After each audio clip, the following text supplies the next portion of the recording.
Hi மக்களே, இப்போ நம்ம ஸ்பாட்டுக்கு போகிறதுக்கு இன்னும் ஒரு அரை மணி நேரம் இருக்குது. ஓடு கயிறு போட்டு ஓட போகிறோம். அதில் ஏதாவது மீன் பிடிச்சின்னா நம்ம பெட்ரோல் செலவுக்கு ஆகும். வேறு ரெடி ஆகிட்டாப்புல ஏதாவது ஓடு மீன் ஒரு ஒரு ஒரு தூண்டில் வந்து 2 இருக்குங்க பாருங்க, 2 கட்டை இருக்குது. சரியா? இப்போ தான் அண்ணன் இலக்கு போகிறாப்புல. இலக்குச்சுன்னா இது நாக்கு மேலே தள்ளி இருக்கு.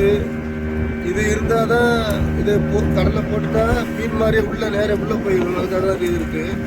கடலை போட்டு ரொம்ப அழகா அற்புதமா உயிரோட இருக்க மீன் மாதிரியே அழகா அப்படியே ஓடிட்டே வரும். அண்ணன் இப்போ இலக்கு போகிறாப்புல பாருங்க. பாருங்க உங்களுக்கு, இதான் மொதல் மீன். இதான் இப்போ இலக்கு போகிறோம். இந்த மீன் இலக்கியாச்சு பாருங்க. மீன் மாதிரி ஓடி வரும். அந்த மீனுக்கு முன்னாடி ஒரு நாக்கு மாதிரி உண்டு பிளாஸ்டிக்கில். அந்த நாக்கு தான் மீன் மாதிரி வேகமாக ஓடி வர்றதுக்கு உதவும். மீன் இப்போ ஒழுங்காக போகல, இப்போ வலிச்சுட்டு இருக்கியாப்புல. இப்போ சேலா போயிட்டு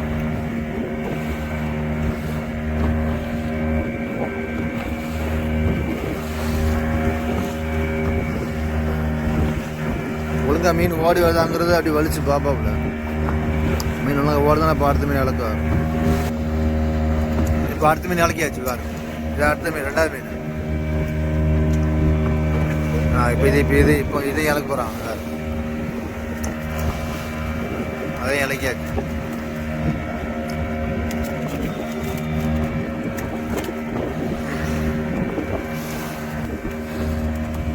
இப்போ நரம்பு எப்படி போயிட்டு இருக்கு பாரு. வேகமா வெள்ளம் போகிற வேகத்தில் இவ்வளோ வேகமாக போயிட்டு இருப்பாரு.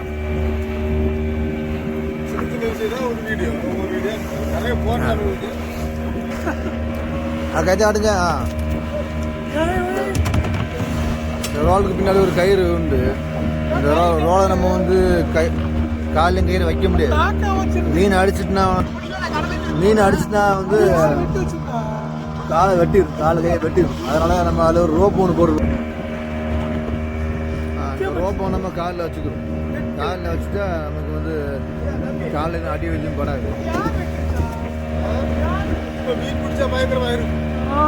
இப்போ மீன் பிடிச்சிச்சுன்னா அந்த வீடியோவில் சேர்த்து போடும் ஆரம்பம்.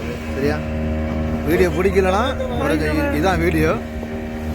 நம்ம வீடியோ பிடிச்சா லைக் பண்ணுங்கள், ஷேர் பண்ணுங்கள், கமெண்ட் பண்ணுங்கள். மறக்காமல் நம்ம கொம்பு தெரிய மீனோன்னு சப்ஸ்கிரைப் பண்ணுங்கள் முதல்ல.